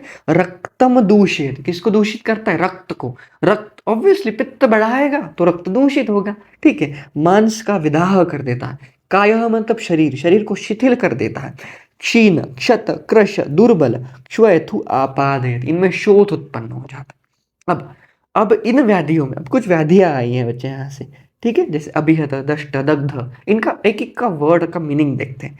ठीक है, पहला देखते हैं अभिहत।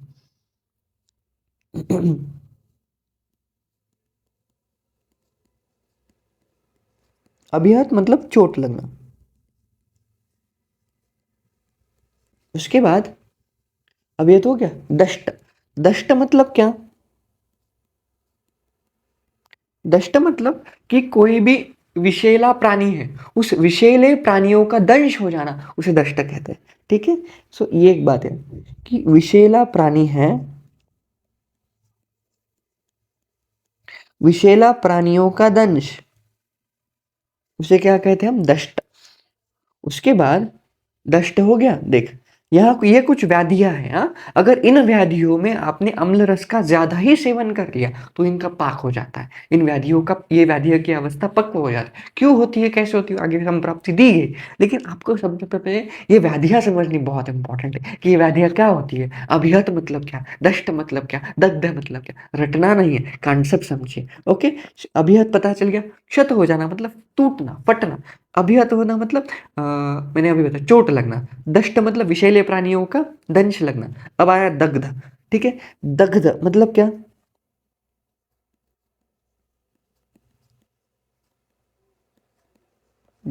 दग्ध होना मतलब जल जाना।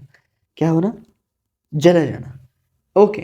फिर उसके बाद दग्ध हुआ, फिर उसके बाद भग्न, शून और प्रच्युत। देख, भग्न हुआ, भगना मतलब fracture, in modern we call it fracture, मतलब हड्डियां टूट जाना, भगना है। फिर उसके बाद था भगना, फिर प्रच्युत था। प्रच्युत मतलब क्या? अपने स्थान से हट जाना। कोई भी चीज अपने स्थान से अगर हट गई है उसे प्रच्युत कहते हैं। सिंपल। ओके, प्रच्युत मतलब अपने प्राकृत स्थान से हट जाना। ओके, उसके बाद शून्य एक वर्ड है। शून्य मतलब इन्फ्लेमेशन। ओके, ये तो आ गए, इतने आ गए, ठीक है। उसके बाद शून्य आ गया, प्रच्युत आ गया। फिर उसके बाद देख, प्रच्युत अवमुत्रित, अवमुत्रित है, परिसर्पित है, मर्दित है। ठीक है, देख अवमुत्रित। अब क्या है अवमुत्रित? ओके, पहला वर्ड है अवमुद्रित। अब ये 10वां वर्ड है अवमुद्रित। फिर उसके बाद परिसर्पित, और उसके बाद मर्दित। ओके, अवमुद्रित का अर्थ क्या है? परिसर्पित और मर्दित। अवमुद्रित मतलब क्या?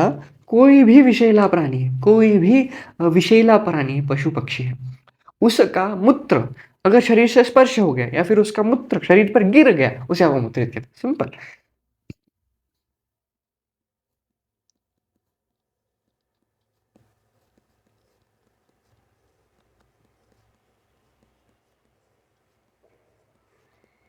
मूत्र का संपर्क आ गया, उसे क्या कहते हैं? अवमुद्रित। परिसर्पित होना मतलब क्या? वही विषैला प्राणी है, विषैला प्राणियों का स्पर्श हो जाना। या फिर कभी कभी क्या हो जाता है, कभी कभी विषैला प्राणी जो होता है वो हमारे शरीर से ऐसे रेंगते हुए चला जाता है, मतलब उसके शरीर का स्पर्श हमें चला जाता है, सो उसे परिसर्पित कहते हैं। मर्दित होना, मर्दित होना मतलब दब जाना,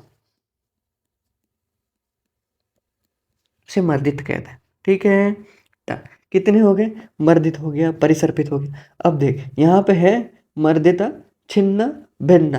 ओके, यहाँ पे देख छिन्न है, फिर भिन्न है, ये है छिन्न भिन्न। छिन्न मतलब क्या? छिन्न और भिन्न। छिन्न मतलब एक्सीजन। ओके, एंड भिन्न इट इज इंसीजन।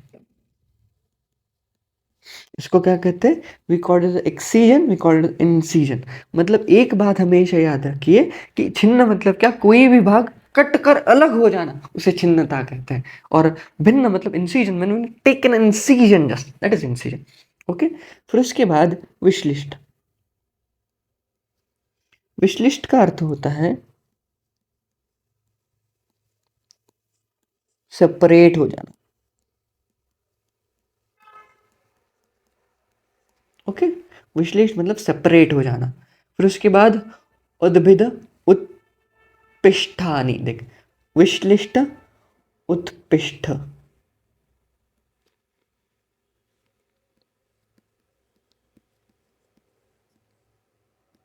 ओके, उत्पिष्ट मतलब क्रश हो जाना। ओके, उत्पिष्ट मतलब क्रश हो जाना। इतने सारे व्याधि हैं। ठीक है, हाँ, देख विश्लिष्ट, उद्भिद, उद्भिद है एक व्याधि रह गई, उद्भिद। और लास्ट वाली उत्पिष्ट। अब देख, ये जो व्याधि उद्भिद मतलब क्या? कि हमारे शरीर में कोई भी एक छोटू सा कांटा, कोई भी नुकीली चीज का शरीर में गड़ जाना। ओके, कोई भी नुकीली चीज, कोई भी कांटा शरीर के अंदर धस जाना, उसे उत्पिष्ट उसे उद्भिद कहते हैं। उद्भिद्य और उत्पिष्ट मतलब क्रश हो जाना। अब देख क्या बताए, पाचयेत अग्नेय स्वभावात परिदहति कंठमूल हृदयम च। ये बहुत इंपॉर्टेंट बताया है कि इन सारे व्याधियों में अगर फॉर एग्जाम्पल ये व्याधि उस व्यक्ति को उत्पन्न हुई है, ठीक है, तो ये सारे कंडीशन उस व्यक्ति के साथ उत्पन्न हुए हैं। अब इन सारे व्याधियों में अगर उसने आम्ल रस का अतियोग कर लिया या फिर आम्ल रस का अति सेवन कर लिया, अब इस कंडीशन में क्या होगा? जैसे उस व्यक्ति ने आम्ल रस का अति सेवन कर लिया, आम्ल रस का गुण होता है अग्नि। क्या गुण होता है? अग्नि। जैसे मैंने कहा था, इसमें उष्ण गुणात्मक है, इसलिए उसका गुण आग्नेय हुआ।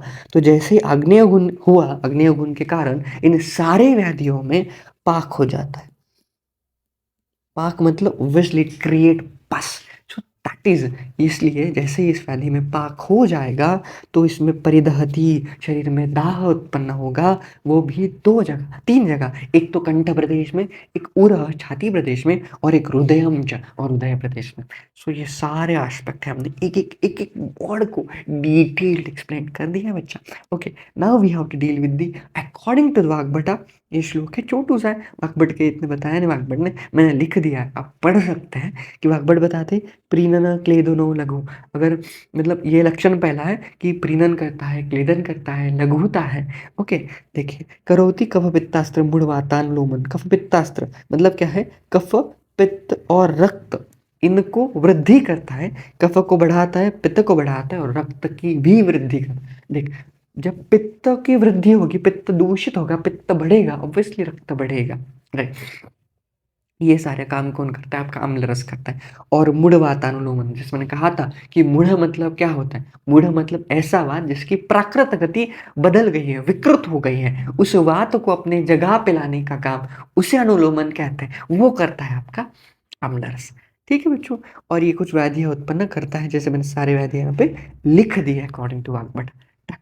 So now the last aspect is of your रसकर्मा उपादा। बहुत सुंदर श्लोक है, एक ही लाइन का श्लोक है, अष्टांग हृदय सूत्र स्थान के 10वें अध्याय से रसभेदी अध्याय। क्या बताता है देखते हैं। सबसे प्रायः आम्ला पित्त जनन, हाँ वेरी इंपॉर्टेंट। प्रायः आम्लम पित्त जनन मतलब क्या? आम्ल रस। प्रायः मतलब क्या मास्टर? प्रायः मतलब प्रथमतः, या फिर प्रथमतः आम्ल रस पित्त जनन है, मतलब पित्त का वर्धन करता है। ऑब्वियसली अभी हमने देखा कि आम्ल रस पित्त बढ़ाता है, कोई भी कंडीशन हो आम्ल रस पित्त बढ़ाएगा, उसकी वजह से रक्त कोपन होगा तो दूषित होगा, सिंपल है, आम्ल रस पित्त बढ़ाएगा। लेकिन बच्चा यहाँ पे एक्सेप्शन होता ही है रसकर्मापवाद का, और यही तो पूछा जाता है, it is the actually the rasakarmapavad. So हमारे पास दो द्रव्य ऐसे हैं, सबसे पहला दाढ़ी, और सेकंड इज ऑफ योर आमलक, आमलकी, या फिर आवड़ा कहते हैं जिसे, राइट। सो ये द्रव्य दो ऐसे हैं जो ऑब्वियसली दीज आर आम्ल रसात्मक, लेकिन ये पित्त को बढ़ाते नहीं हैं।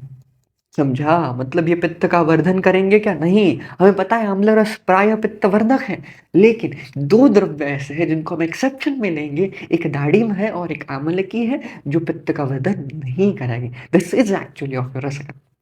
Done. Now last aspect of Amlaskandha. अम्लस्कंध का श्लोक लिखा हुआ है, कुछ द्रव्य इसमें से याद करके हमें लिख दे रहे हैं एज अ स्कंधा, लेकिन रेफरेंस जरूर लिखना, रेफरेंस के मार्क मिलते हैं एज अ वेरी एक इम्प्रेसिबल पॉइंट गिरता है हमारा उस उनके सामने। जैसे देख, मैं द्रव्य अम्ल है, सबसे अम्ल की है, फिर धात्री फल है, धात्री ऑब्वियसली, और फिर अम्ल, अम्ल रसात्मक कौन से, तो धात्री मतलब अम्ल की है। फिर उसके बाद अम्लिका है, फिर मातुलुंग है, अम्लवेतस है। अम्लवेतस मतलब अरगवत अम्लवेतस कहा जाता है। दाढ़ी में द्रव्य है, जैसे अभी कहा था, रजत है, तक्र है, चूक्र है, पालेवत है, दधी है, आम्रम है, आम्रातक है, कपित्त है, करमर्दकम। ये सारे द्रव्य अम्ल रसात्मक है, इसलिए इनका समावेश अम्ल स्कंद में या फिर अम्ल घनात्मक द्रव्यों में किया गया है। So that's all for today guys. So ये सारे मतलब रस कंप्लीट हुआ, हम जस्ट 25 मिनट्स में हमने ये सारा रस कंप्लीट कर दिया है, अम्ल रस। ओके, और इसके कुछ शॉर्ट नोट्स भी है, अगर आपने नोट्स लेंगे तो आपको ये शॉर्ट नोट्स इस मतलब ये तो नोट्स मिलेंगे ही, ये वाले जो मैंने रिसेंटली बनाए, इनके साथ मैंने तब मेरे सेकेंड ईयर में बनाए हुए कुछ शॉर्ट नोट्स भी आपको फ्री मिलेंगे।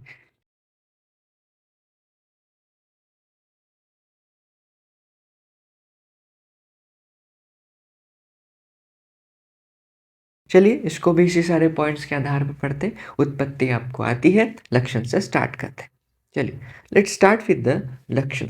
Okay, so we have the first, हमें दो का रेफरेंस है, लाइक एक पहला है जो है वो चरक सूत्र 26 आत्रेय भद्रकापी अध्याय, और दूसरा रेफरेंस है वाग्भट का अष्टांग हृदय सूत्र 10वां अध्याय रसभेदी अध्याय। ओके, सो पहले इसके तरफ जाते हैं, रेफरेंस की तरफ। पहला है चरक का। ओके, चरक बताते हैं क्या लक्षण बताते हैं लवन रस का। प्रलियन क्लेद विश्चंद मार्दव कुरुते मुखा यह शीघ्र लवनो नेय सविदाह मुखस्य च। अब देखिए प्रलियन, यहाँ पे प्रलियन एक इम्पॉर्टेंट लक्षण बताया है चरक ने। अब प्रलियन क्या होता है ना, देखिए उसके लिए मुझे ड्रॉ करना पड़ेगा जिह्वा, ये ना जीभ है, समझ लीजिएगा कि मास्टर ने जीभ ड्रॉ की है। क्या ड्रॉ की है? This is the tongue. Okay, जैसे ही आपने टंग पर मतलब जिह्वा पर लवण रस डाल दिया, मतलब इफ यू स्प्रिंकल, और आपने कुछ लवण रसात्मक चीज खा ली, अब इसकी वजह से क्या होगा, ये जो जिह्वा है जैसे ही प्रलियन, ये जो प्रलियन है ना, इसका मतलब मैं आपको बता रहा हूं, जैसे ही लवण रस, जैसे ही लवण रस जिह्वा पर आता है, जैसे ही लवण रस जिह्वा पर आता है, तब क्या होता है देखिए, जैसे ही लवण रस जिह्वा पर आता है तो वो जो रस है वो पूर्ण मुख में फैल जाता है।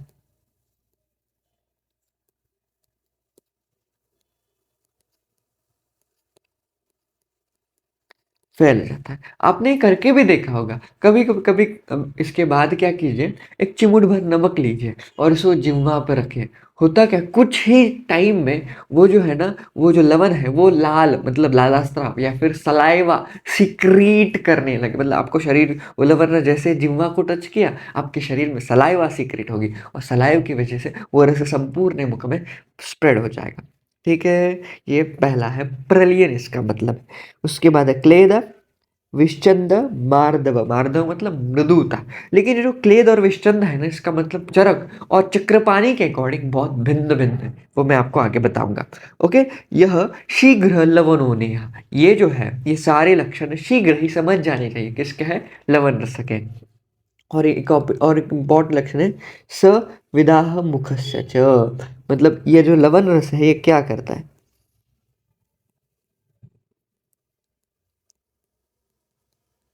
मुख प्रदेशी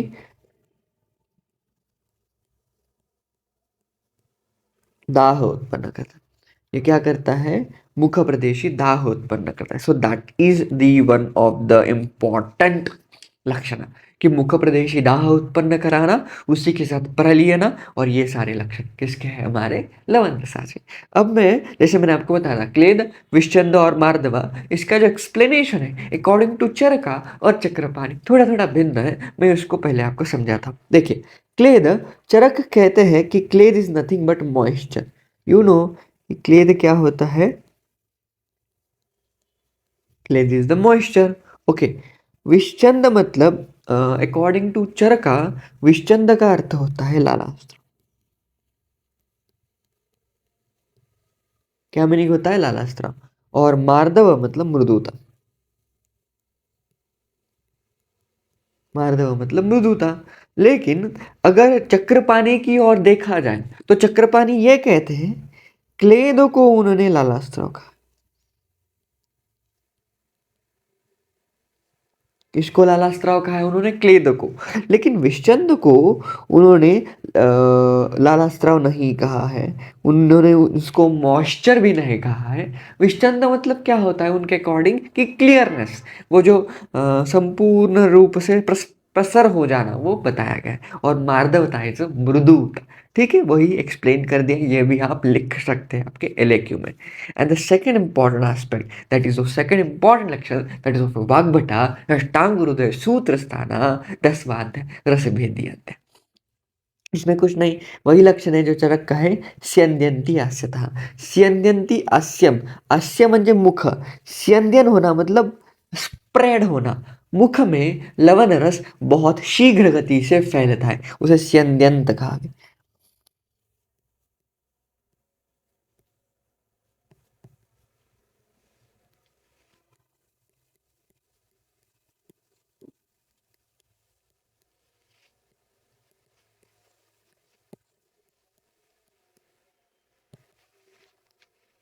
फैल जाना, उसे क्या कहते हैं, स्यंदन कहते हैं, कि स्प्रेड हो जाना, फैल जाना। ओके, उसे हम स्यंदन कहते हैं या फिर फैल जाना। ठीक है, ये लक्षण किसके बताए, वाग्भट के हो गए, चरक के हो गए। चलिए अब हम चलते हैं इसके गुणकर्म पे। लवन रस के गुणकर्म बहुत इंपॉर्टेंट है। देखिए पूरी ब्लैंक स्लाइड है, इस ब्लैंक स्लाइड पर पढ़ाऊंगा और आपको नोट्स भी दिखाऊंगा हमारे नोट्स किस प्रकार है। ठीक है, चलिए लवन रस के गुणकर्म। श्लोक पढ़ते, श्लोक क्या बताया, लवन रस पाचन, हाँ सबसे पहले लाइन आती पाचन। लवन रस जो है वो पाचनार्थ है या फिर पाचन कराता है। पाचन मतलब क्या, देख दो कर्म होते हैं, पाचन और दीपन। दीपन करना मतलब अग्नि को तृप्त करना, अग्नि को दीप्त करना। लेकिन पाचन अग्नि को दीप्त नहीं करता, पाचन सिर्फ अन्न का पचन करता है। ये बात आपको ध्यान रखनी है कि अन्न का पचन कराना ये पाचन कर्म है। लेकिन वो अग्नि को दीप्त करता है क्या, नहीं, वो अग्नि को दीप्त नहीं करता, सिर्फ अन्न का पचन कराता है, सिर्फ अन्न का पचन, अग्नि को दीप्त नहीं करना। It's very important. पाचना, फिर उसके बाद लक्षण है क्लेदना, ऑब्वियसली क्लेद उत्पन्न होता है, क्लेदन। दीपना, जैसे अभी कहा, दीपन का अर्थ है अग्नि को दीप्त करता है। नेक्स्ट लक्षण है चावन। चावन मतलब दोष को बाहर निकालना, इसे चावन कहते हैं। ठीक है, चावन मतलब क्या होता है कि दोषों को बाहर निकालना। ये किसके लक्षण है, ये चावन के लक्षण। ठीक है, उसके बाद छेदन। ओ छेदन, देखिए छेदन करना मतलब ऑब्वियसली छेदन, भेदन, ये सारे कर्म है। छेदन भेदन, भेदन मतलब क्या होता है कि देखिए ये मल है, दिखा है आपको। ठीक है, अब मल जो है वो बद्ध हो सकता है, अबद्ध हो सकता है। बद्ध मतलब इट इज कॉन्स्टिपेटेड, अबद्ध मतलब वेरी लूजली टाइप। ओके, अगर बद्ध है तो उस बद्ध मल को ये जो लवन रस है वो भेदता है, कुछ इस प्रकार है। भेदन करना मतलब उसके टुकड़े करना, छोटे छोटे छोटे छोटे ब्रेक डाउन करना। ओके, उसे हम भेदन कहते हैं। ब्रेक करना या फिर ब्रेक डाउन करना, उस कर्म को हम भेदन कर्म कहते हैं। क्या कहते हैं, उस कर्म को भेदन कर्म कहते हैं। अब ये आपका कौन करता है, ये आपका लवन रस करेगा। ठीक है, वेरी गुड। सरह है, सरा गुण है, और विकासी गुण है, वेरी इंपॉर्टेंट। इसमें ये जो लक्षण है इसका या फिर इसमें जो गुण है वो है विकासी। क्या गुण है इसका, नेक्स्ट गुण विकासी। देखिए एक एक गुण को हम पढ़ रहे हैं, इसने किसी किसी को स्किप कर दिया ना बच्चों। विकासी गुण बहुत इंपॉर्टेंट है। विकासी गुण आपके द्रव्य गुण के पेपर 1 में भी आता है, इसलिए ठीक है। विकासी, विकासी मतलब क्या होता है, फॉर एग्जाम्पल दो द्रव्य है, फॉर एग्जाम्पल ये एक द्रव्य है शरीर का और ये शरीर का दूसरा द्रव्य है। समझा, शरीर में यह विकासी द्रव्य एंटर कर गया, ये क्या करेगा, अगर शरीर में अगर कोई दो द्रव्य है या फिर दो कहीं पे संधि है, ठीक है, समझ लीजिए यहाँ पे संधि है। ठीक है, द्रव्य बोल सकते हैं, शरीर का पदार्थ बोल सकते हैं, शरीर का कोई भी द्रव भाग बोल सकते हैं, शरीर का कोई भी एक पदार्थ बोल सकते हैं। अब जैसे ये विकासी पदार्थ एंटर कर गया, ये क्या करता है, जिन दो द्रव्यों में संधि थी उन संधि को तोड़ देता है, मतलब उस संधि को शिथिल कर देता है। हाँ, इस संधि को क्या कर देता है, शिथिल कर देता है। शिथिल करना मतलब उस संधि को तोड़ देना। और इसके बेस्ट एग्जाम्पल आपको मिलेंगे, जो है वो कोद्रु और पुग। कोद्रु मतलब सुपारी, आपने देखा होगा वो सुपारी रहती है जो तोड़ते खाते हैं मोस्ट ऑफ द वृद्ध लोग, आजी आजोबा। लेकिन वो ज़्यादा सेवन नहीं करना चाहिए उसका, क्योंकि वो विकासी गुणात्मक होती है, शरीर में जैसे ही गई हमारे शरीर की शिथिलता को तोड़ देती है, शरीर को शिथिल बना देती है, ऐसे संधि को तोड़ देती है। इसलिए अगर आपके घर में कोई ज़्यादा कोद्रू या फिर सुपारी खा रहा है तो उसको ये बात ज़रूर बताएं। ठीक है बच्चों। उसके बाद जो नेक्स्ट गुण है उसका वो है अधः संश्री। अधः संश्री मतलब यहाँ पे लिखा है मैंने, अधः संश्री मतलब क्या, अधः मतलब नीचे जाने वाला, संश्री मतलब नीचे नीचे की ओर उसे खींचता है। फॉर एग्जाम्पल अगर आपने कोई भी द्रव्य खा लिया तो ये जो लवण रस है वो उस द्रव्य को या फिर शरीरगत दोषों को कहाँ खींचता है, अधः दिशा की ओर खींचता है। अधः गमन या फिर खींचता है।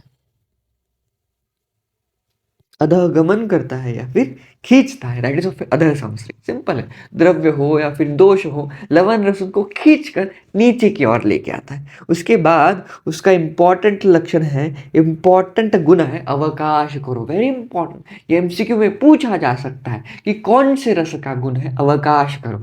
अवकाश करो मतलब स्पेस क्रिएट करना, एक बड़ी सी स्पेस क्रिएट करना, उसे कहते हैं अवकाश करो। ठीक है, वातहर है, obviously this is very important. मैंने यहाँ पे डब्बा बनाया है, दोष का आया तो इधर लिख देने का। अब मुझे बता ये क्या है, वातहर है, इसलिए मतलब वात का क्षमन करेगा, इसलिए पहला तो क्लियर हो गया, डन मास्टर। फिर उसके बाद देखिए, स्तंभ बंध संघात विधमना। ओके, क्या है स्तंभ बंध संघात विधमना? स्तंभता, स्तंभ, स्तंभ म्हणजे स्टीफनेस, स्तंभ मतलब स्टीफनेस, बंध इज कॉल्ड कॉन्स्टिपेशन, संघात, ओके, कॉन्स्टिपेशन और संघात, स्टीफनेस, कॉन्स्टिपेशन और संघात, इनका क्षमन करता है। अब संघात मतलब क्या मास्टर? संघात होना मतलब बहुत सारी चीज एकत्र आना। अब चीज एकत्र आएंगी मतलब दोष आएंगे। सो इसलिए संघात को हम मॉडर्न से कोरिलेट करेंगे एक्यूमुलेशन ऑफ दोषा। किससे कोरिलेट करेंगे? Accumulation of dosha, that is of sanghata. Simple है, संघात मतलब दोषों का संचय होना, उसे हम संघात कहते हैं। ठीक है, उसके बाद एक इंपॉर्टेंट लक्षण है उसका, सर्वरस प्रत्यनिक भूत, लिखा भी है मैंने ग्रीन में मार्क किया, सर्व रस प्रत्यानिक भूत। क्या होता है सर्वरस प्रत्यनिक भूत? मतलब सर्वरस के विरुद्ध गुण वाला, उसे सर्वरस प्रत्यनिक भूत कहते हैं। मतलब इसका बहुत ही अच्छा एक्सप्लेनेशन चक्रपाणी बताते हैं। मतलब देखिए, अगर जहां इतर रस भी है और उन इतर रस के साथ लवण रस भी है, तो ये जो लवण रस है वो प्रधान रूपी ठहरता है या फिर प्रधान रूपी प्रतीत होता है। मतलब फॉर एग्जाम्पल इसका हम अच्छा एग्जाम्पल लेंगे कि क्या होता है, कभी कभी अगर खाने में नमक ज़्यादा गिर जाए तो आपको ज़्यादा मतलब खाने में तो और भी रस है, मधुर रसात्मक होगी, तिक्त होगी, कटु रसात्मक भी सब्जी होगी, लेकिन अगर सब्जी में नमक ज़्यादा गिर जाए तो आपको ये प्रतीत होता है नहीं इसमें नमक ज़्यादा गिरा है, ये पहले आपको प्रतीत होता है, क्योंकि लवण रस का गुण है सर्वरस प्रत्यनिक भूतः, उसको सारे रस भी हुए तो भी वो प्रधान है, इसलिए सर्वरस प्रत्यानिक भूतः। कफ विश्चंद्यति, ये भी बहुत इंपॉर्टेंट लक्षण है। कफ विश्चंद्यति मतलब क्या होता है?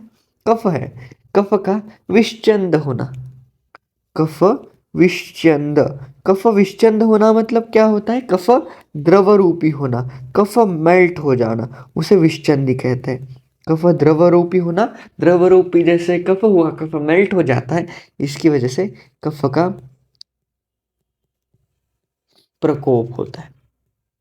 ठीक है, so that is of actually kapha विश्चंदी। अनमार्गान विशोधयति मतलब स्रोतों का शोधन करना, स्रोत संचय शोधन करने, उसे मार्गान विशोधयंती कहते हैं, उसे कहते हैं स्रोत संचय शोधन। दैट्स इट बच्चा, उसे कहते हैं स्रोत सो के शोधन। देखिए, आस्यम स्त्रावयति, मुख से स्त्राव निकलना, कफम विश्चेंदी अभी देखा, मार्गान विशोधयति देखा, सर्व शरीर अवयवान मृदु करोति, संपूर्ण शरीर के अवयवों को मृदु कर देने का काम करता है। रोचत्य आहारम, आहार में रुचि उत्पन्न करता है, आहार योगी। न अत्यर्थम गुरु स्निग्ध उष्णा, हाँ वेरी इंपॉर्टेंट बताया है, ये गुण बताया है। क्या है कि जो लवण रसा है वो ज़्यादा गुरु भी नहीं रहता, वो ज़्यादा स्निग्ध भी नहीं रहता और ज़्यादा उष्ण भी नहीं रहता। ये इंपॉर्टेंट गुण बताया है किसके? लवण रसा के। अब नेक्स्ट श्लोक है गुणापि एक वर्तम अत्यंत उपजीवित, मतलब अगर इनका अतियोग किया जाए, हमें पता है कि ये दो श्लोक एक साथ आते हैं चरक में। तो अब ये तो कंप्लीट पढ़ लिया हमने। देखिए कुछ इस प्रकार ये नोट्स में मैंने लिखा भी है, ये आपके सामने लिखा है, लेकिन नोट्स में आपको कुछ इस प्रकार मिलेगा with different different colourful aspects. Okay, ये हमने हो गया है। अब चलिए उसके अतियोग की तरफ। अतियोग में भी सारे नहीं करने हैं, कुछ चुनिंदा आपको मैं जो इम्पोर्टेंट बता रहा हूँ बस उतने ही कीजिए, that will be more sufficient. Okay, उतने ही कीजिए, बाकी का आप पढ़ लीजिए, लेकिन बाकी के ज़्यादा मैटर नहीं करते। ओके, फॉर एग्जाम्पल देखिए, एवत्यर्थम उपयुज्यमानः मतलब इसके अति प्रयोग से क्या होता है, पित्तम कोपयति, वेरी इंपॉर्टेंट। किसका कोप हो जाता है, पित्त। मतलब हमने देखा था कि वात का शमन करता है, लेकिन पित्त को बढ़ाता है। ऑब्वियसली लवण रस पित्त को बढ़ाता है, पित्त को बढ़ाएगा और रक्त की वृद्धि भी करेगा, क्योंकि पित्त अगर कुपित हो गया तो रक्त बढ़ जाएगा। मूर्छयति, मूर्छा आती है। तापयति, दारयति, कुष्णाति, मांसाति। भाई तर्शयति, ये पहला लक्षण है। तर्शयति मतलब क्या होता है कि तृष्णा शांत न होना, उसे तर्शयति कहते हैं। मतलब अगर किसी व्यक्ति की प्यास बुझ नहीं रही है तो इसका मतलब है कि लवण रस का अतियोग किया है, उसका लक्षण, और उसका ये अतियोग का लक्षण है तर्शयति। तृष्णा शांत नहीं होती, प्यास बुझती नहीं है। तापयति, ये एक लक्षण है। तापयति मतलब शरीर की ऊष्मा बढ़ जाना। तापयति मतलब क्या होता है, शरीर की ऊष्मा बढ़ जाती है, हीट बढ़ जाती है शरीर की। दारयति, धारण करना। धारण करना मतलब क्या होता है कि अगर शरीर में ये जो कफ है, ये कफ को भी बढ़ाता है, इसलिए तीन एस्पेक्ट आपको याद रखने। वात को कम करेगा, पित्त को बढ़ाएगा और कफ को भी बढ़ाएगा। ये तीन दोष के इनके कारण है। ठीक है, अब कफ को कैसे बढ़ाएगा, ये कफ है जो बहुत द्रव स्वरूप में नहीं है, बहुत ऐसे घट्ट है। अब इसको क्या करेगा, ये इस पर धारण कर्म करेगा। धारण कर्म की वजह से ये कफ के जो बड़े बड़े मॉलिक्यूल्स है वो ब्रेक हो जाएंगे, और जैसे ही वो ब्रेक हो गए, द्रव मतलब ये कफ मेल्ट हो जाएगा और इट विल लीड्स टू द्रवा भाग। जैसे द्रव भाग में कन्वर्ट हो गया, कफ की वृद्धि हो गई। सिंपल, इस प्रकार। ठीक है, ये लक्षण दिखाए हैं। उसके बाद ये भी बहुत इंपॉर्टेंट लक्षण है जिसको मैंने अंडरलाइन किया है, आपको पूछा जाता है, कुष्णाति मानसानी, ये किस रस के अतियोग का लक्षण है। तो कुष्णाति मानसानी मतलब क्या होता है, देखिए यहाँ पे इसका क्या है वर्ड, कुष्णाति मांसानी। कुष्णाति मांसानी मतलब, कुष्णाति मतलब गला देना। किसको, मांस को। ये क्या कर देता है, मांस को गला देता है। ठीक है, उसके बाद इंपॉर्टेंट, प्रगालयनी कुष्ठानी विषवर्धयति, मतलब एक प्रकार लवण रस बढ़ जाने की वजह से शरीर में विष की वृद्धि। शोफान स्फोटयति, शोफ उत्पन्न होता है। यहाँ पे बहुत इंपॉर्टेंट, दंत चावयति, दंत चावयति मतलब दांत गिरने लगते हैं। फिर उसके बाद पुंसत्वम उपहंति, पुंसत्व का अर्थ होता है पोटेंसी। ओके, पुंसता या फिर उसे पोटेंसी कहते हैं, उसका उपहंति, उसकी क्षमन हो जाता है, फिर नष्ट हो जाती है। ओके, इंद्रियाणि उपरुन्धन्ति, वलित पलित खालित्यम आपादयति। ये लक्षण वाग्भट में ज़्यादा अच्छे एक्सप्लेन किए हुए हैं मैंने, मैं वहाँ पे एक्सप्लेन करूँगा आपको कि वलित पलित क्या होता है। फिर भी यहाँ पे बता देता हूँ कि एक बार वलित पलित, देखिए अब अतियोग के लक्षण हैं, वलित,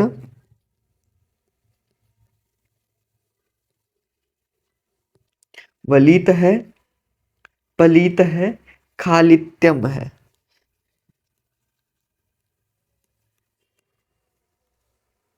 ठीक है, देखा। अब ये जो है लक्षण, ये लक्षण ना वेरी इंपॉर्टेंट, ये लक्षण वाग्भट के अतियोग में भी है। मतलब आपके वाग्भट ने भी सूत्र स्थान के 10वें अध्याय में ये अतियोग में बताया है, लेकिन चरक ने भी बताया है। तो ये बात आपको याद रखनी है। These are the three important lakshana which are common in Vagbhata as well as Charaka. ये बात याद रखिए। सबसे पहले देखते हैं खालित्य। खालित्य मतलब क्या होता है, खालित्य मतलब सिर के बाल गिर जाना, उसे क्या कहते हैं, खालित्य। पलित, पलित मतलब क्या होता है, जब असमय हो। असमय मतलब क्या, कि वृद्धावस्था न आई हो, या फिर बाल्यावस्था, या फिर यौवान अवस्था। ओके, मोस्टली असमय को बाल्यावस्था कंसिडर किया है कि असमय में मतलब बाल्यावस्था में अगर उस व्यक्ति के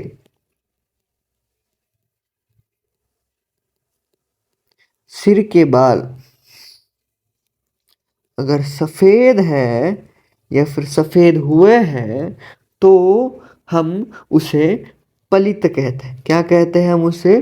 पलित कहते हैं। खालित्य मतलब सिर के बाल क्या हो जाना? गिर जाना। पलित मतलब असमय में मतलब बाल्यावस्था में छोटे बच्चों को ही सिर के बाल सफेद हो जाते हैं, उसे पलित कहते हैं। और वलित मतलब शरीर पर झुर्रियां पड़ जाना, मतलब बहुत आप अभी सुकुमार अवस्था में हैं या फिर अभी आप यौवन अवस्था में, बाल्यावस्था में, और शरीर पर सुरकुत्या पड़ जाना, जैसे सुरकुत्या वृद्धावस्था में पड़ती है, उसे वलित कहते हैं। मतलब शरीर पर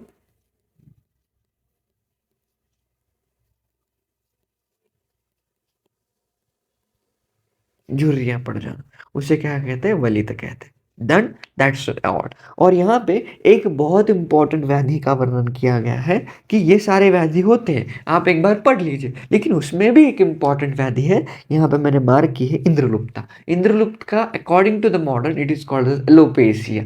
ओके, सो इंद्रलुप्त उसे कहते हैं। सो आप इस व्याधि को मतलब ये ध्यान रखें कि इंद्रलुप्त ये लवण की अतियोग में होता है, ये चरक ने बताया।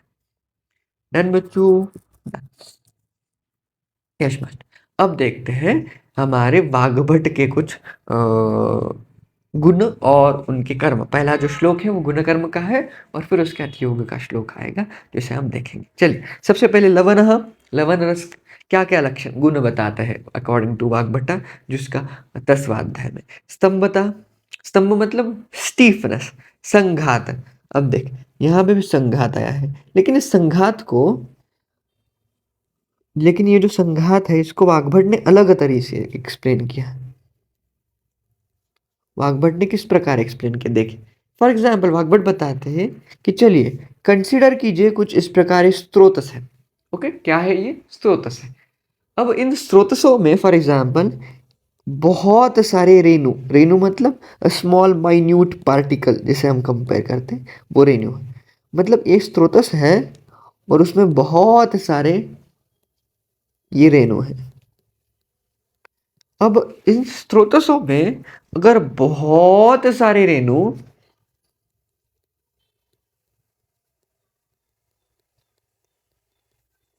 एकत्र आ जाए तो उसकी वजह से क्या होगा? जगह होगी क्या? नहीं, मलबद्धता होगी, कॉन्स्टिपेट होगा। मल को जाने के लिए जगह नहीं है, दोष को जाने के लिए जगह नहीं है, उसको हम कहते हैं संघात। क्या कहते हैं उसको? संघात। उसी के बाद बंधा। बंध मतलब क्या होता है? जैसे वाग्भट ने बताया है, for example consider these are the molecules of रेणु, दिस इज द वन रेणु and this is the another Renu.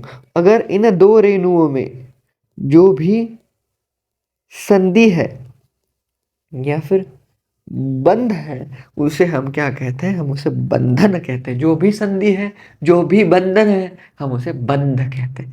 That's it बच्चा। ओके, और ये अग्निकृत है, अग्नि की वृद्धि करता है, स्नेहन स्वेदन कराने वाला होता है, उसी के साथ रुचि उत्पन्न करता है अन्न में। ठीक है, अब देखिए, अब आया ये सौ अतियुक्त, अगर उसका अतियोग कर दिया। पहली व्याधि बताई है अंस्र पवन। पवन मतलब वायु मतलब वात, अश्र मतलब रक्त, वात रक्त ये व्याधि उत्पन्न करता है। खलित है, पलित। मैंने एक्सप्लेन कर दिया है कि व्हाट इज खालित्य, व्हाट इज पालित्य एंड वलिम। मैंने बताया था कि खालित्य, पालित्य और वलिम ये दोनों ही आचार्यों ने उन लवण रस के अतियोग में बताया है। ये आपको भूलनी नहीं है, इस पर एमसीक्यू पूछा जा सकता है कि खलित्य, पालित्य और वली ये किन आचार्यों ने उनके अतियोग में बताया है? तो दोनों ने बताया। और ये सारे व्याधियों का उत्पत्ति करती है, उसके साथ शपयद बलम मतलब बल का ह्रास करता है। ये सारे पे यहाँ पे मैंने अतियोग एक्सप्लेन कर दिया है। Right? Now we have last two important points, that is रसकर्म अपवाद and Lavan skandha. What is actually रसकर्म अपवाद? कि जिस प्रकार एक रस अपने कर्म के अकॉर्डिंग कार्य करता है, लेकिन कभी कभी उसमें कुछ द्रव्यों के मतलब उन द्रव्यों में वो रस है, लेकिन वो द्रव्य उस रस के अकॉर्डिंग कार्य न करते हुए थोड़ा सा एक्सेप्शनली कार्य करता है, उसे अपवाद कहते हैं। जैसे हमारा यहाँ पे देखिए, अपथ्य लवण प्रायो चक्षुषो। चक्षु मतलब आँख, प्रायः मतलब पहले या फिर प्रथमतः, अपथ्य मतलब अहितकारक, जो हितकारक ना हो, और लवण लवण रस। इसका मतलब ये निकलता है कि जो लवण रस है वो प्रायः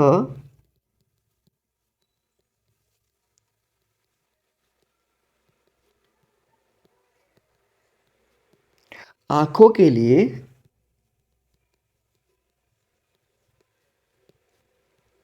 क्या है, अहित है। लेकिन लेकिन ओनली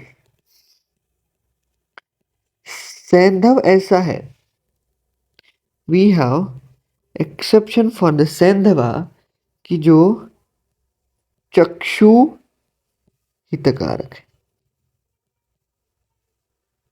वो क्या है, चक्षु हितकारक है। ये बात आपको ध्यान रखनी है कि फक्त सैंधव ऐसा है जो चक्षु हितकारक है। दैट्स द पॉइंट बच्चों। बाकी के सारे जो लवण रसात्मक द्रव्य होते हैं वो आंखों के लिए हितकारक नहीं रहते। Right, lavana skanda, we have a lot of skandas और द द्रव्य, वरह सौरवाचल कृष्ण बीड़ सामुद्र, आप लिख सकते हैं वो द्रव्य। और ये सारे द्रव्यों का समावेश लवण गण में आता है, और लवण गण का रेफरेंस हमारा सूत्र स्थान रसवाद है। मैंने हमेशा बताया है, कभी भी रेफरेंस लिखिए कि वो अध्याय किस अध्याय से, सॉरी वो श्लोक किस अध्याय से आया है, सूत्र स्थान से आया है, निदान से, चिकित्सा से, किस स्थान से आया है, फिर उसके बाद वो अध्याय लिखिए। इससे उस एग्जामिनर पर आपका इंप्रेशन बहुत अच्छा गिरेगा। आपने कहीं गलत भी लिखा है थोड़ा सा, तो भी वो एग्जामिनर उसकी गलती नज़रअंदाज कर सकता है, अगर आप ऐसा पेपर प्रेजेंट करोगे तो। Okay, so that for this द्रव्य रसा बच्चों। ओके, सो ये लवण रस हमने कंप्लीट कर दिया। सो ये वीडियो हमने कंप्लीट कर दिया है रस टॉपिक का। Hope you like this video, keep sharing, बताना कैसा लगा, and thank you so much.